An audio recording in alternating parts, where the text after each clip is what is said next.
You don't need to go out and buy burger. You can just make it from your kitchen. So let's get into it.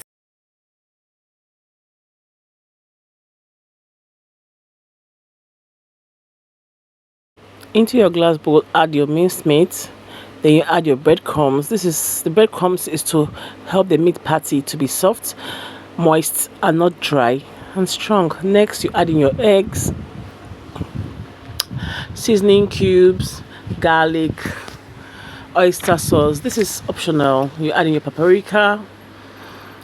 This is optional too. Ketchup, some herbs, vegetable oil, curry, pepper, optional, and then you mix, stir. The egg I added is to help bind the meat patty together.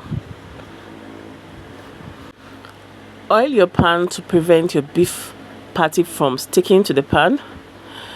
Then you partition the meat into portions and mold very well. After which you flatten them into thin round patties, slightly larger than your bun. Into a grill or a frying pan, add in butter or oil and cook your patty for 2 to 3 minutes till it's brown. After it has cooked, add a slice of cheddar cheese on each patty and let it melt. For the burger bun, on your panini or your frying pan, spread butter, cut your panini into two and toast them on the frying pan till golden brown. It's going to make our burger bun crispy. Let's do the topping. Into our plate, we'll add in mayonnaise, honey, sugar, ketchup, pepper, optional, pepper is optional, garlic optional, heavy cream, paprika.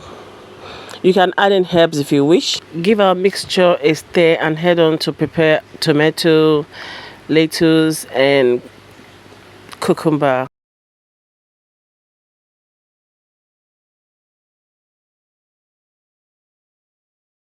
It's time to assemble our burger. We'll start with the bottom bun, spread our cream, we'll top up lettuce, tomato, and cucumber. You could add in slice of onion if you will. They'll top up with our first patty, followed by the second patty, and we'll close up with the top bun after spreading our cream on it. And there you have your double beef burger. I hope you liked the video. See you soon.